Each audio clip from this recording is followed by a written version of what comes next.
This was easy to miss, but did you know that Ukraine was still transporting Russian gas through its pipelines as of this week? Well, it is not anymore, and the whole bizarre reason why it was happening for so long is worth a closer look. Oh, and the fact that this somehow puts Russia's hold of Transnistria in question just makes it all the stranger. But we should begin with the basics of the main pipeline. It runs from Sudzha in Russia, through the northern tier of Ukraine, and into Slovakia. If Sudzha sounds familiar, that is because it is the main settlement that Ukraine captured during the Kursk offensive. There was a lot of, silly chatter within online analysis that the whole operation was about Russian gas revenues. Maybe Ukraine had chosen Sudzha as its target, so it could hit the pumping facility there, and thereby deny Russian revenues from its gas trade. That, of course, completely ignored how the silly pipeline runs through Ukraine, and Kyiv could have stopped the gas flows at any time if it had wanted to. Rather, Ukraine continued to act as a conduit for two reasons: money and European politics. The latter is the easier point, so let's begin with it. Most of Europe weaned itself off of Russian gas starting at the beginning of the war, shifting over to liquefied natural gas supplies from the United States, Qatar, and others. You know that Trump would be overjoyed to hear that one consequence of this war is Europe becoming more dependent on American fuel, even if some of them have been waiting until the last minute to do so. Just something to keep in mind as the chatter about negotiations increases. However, Slovakia, Austria, and Hungary still stuck to the pipeline imports. Let's focus on Hungary because it was the biggest problem of the bunch. Its leader, Viktor Orban, is friendly with Putin, and Hungary acted as a veto point in all sorts of European Union and NATO policy proposals. The joys of unanimous rule. Anyway, the ability to cut the gas flows gave Kyiv some leverage in those negotiations. The other half of it was cash. Ukraine was not letting Russian gas pass through blue and yellow territory out of the goodness of its heart. No, Russia was paying for the privilege to do so, something on the order of $1 billion per year. But wait, you might protest, they are at war. How could they possibly be trading with one another?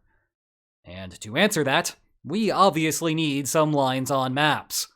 Remember, war is just an alternative mechanism to arrive at a political outcome. Thank you, Karl von Clausewitz, for that.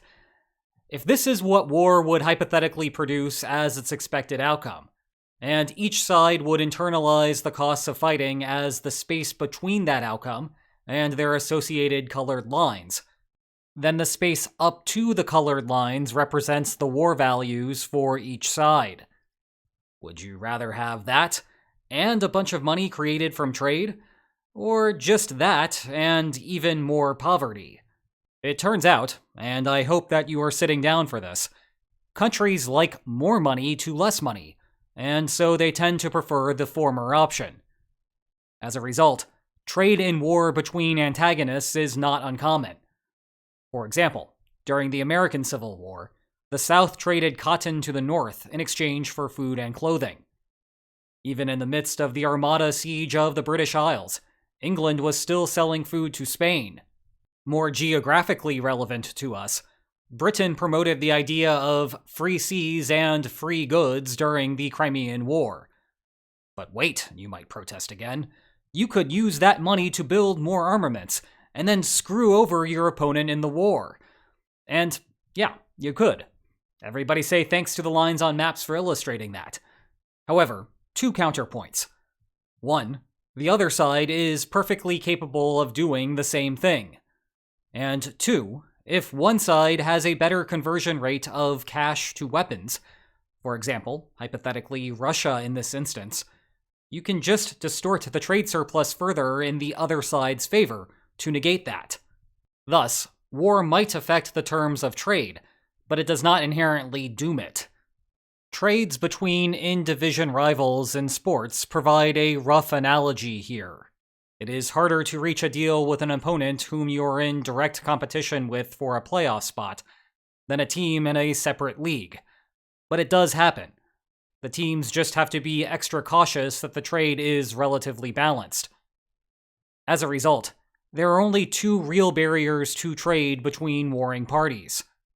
To begin, the bargaining friction that is causing the war to happen in the first place might also cause negotiations over trade to fail. For example, if the war is occurring because there is disagreement over how one side internalizes the costs of fighting, well, that also extends to how it internalizes the benefits of trade. Thus, you get both war and the death of the trade relationship. Second, you also need to have people physically willing to execute the trade. For instance, right now, you would have a hard time convincing Ukrainian shippers to try to float goods from Odessa to Rostov. All of that added insurance premiums and hazard pay make trade between the two unprofitable for economic reasons, not military reasons. In contrast, a pipeline is just a pipeline. The construction process occurred long ago. Now the gas just goes through it. You only need people to monitor the meter. No one will get exposed to physical danger, so that is not an issue. As for the bargaining friction part, well, there are a whole bunch of possibilities there.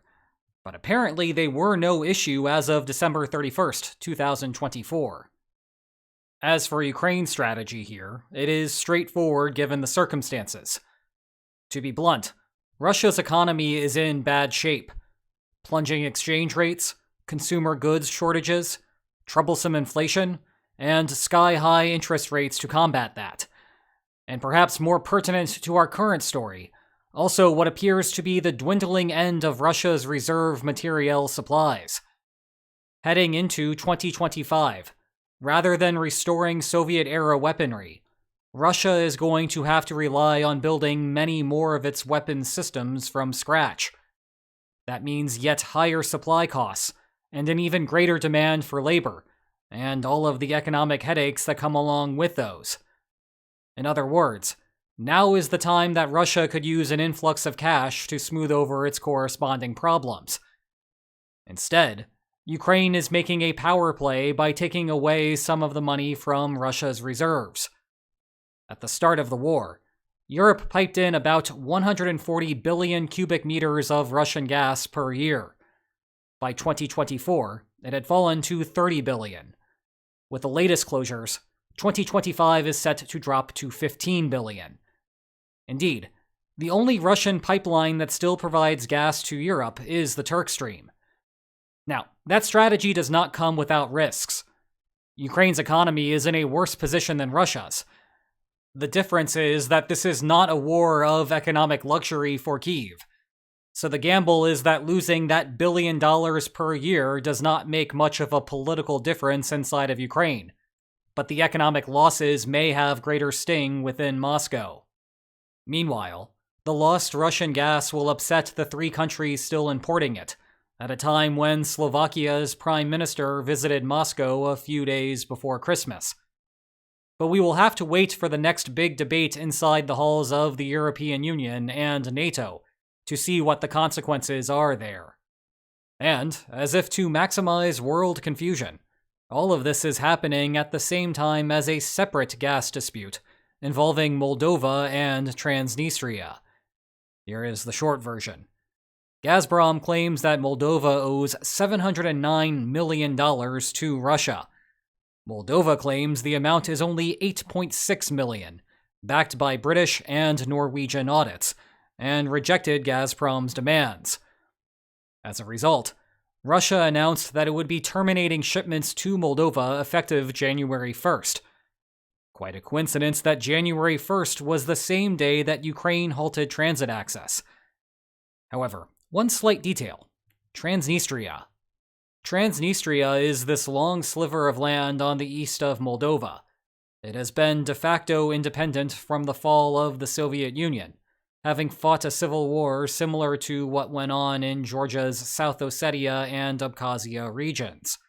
It even has a detachment of Russian troops garrisoned there year-round, and you may remember hearing about it at the start of Russia's invasion, as the Kremlin had hopes of linking up with Transnistria. Well, that part of the invasion failed, and now Transnistria is in hot water. Or at least it would be if there was any gas there to heat the place. Using our incredible powers of observation, the only ways to pipe gas into Transnistria are via Ukraine and Moldova.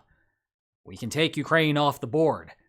And if Russia tried piping gas through Moldova, Moldova could step in and make a hostile purchase.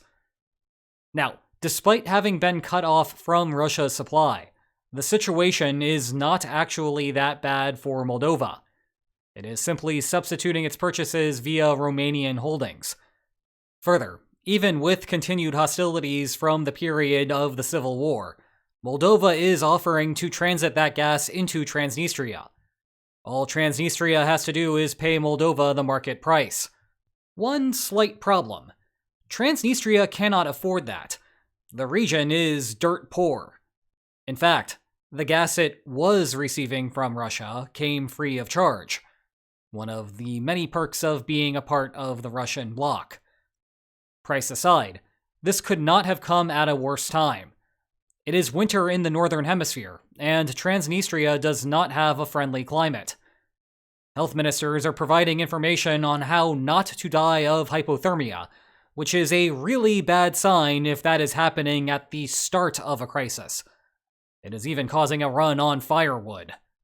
Now, before anyone in the West has visions of an uprising in Transnistria, Russia is genuinely popular in the region.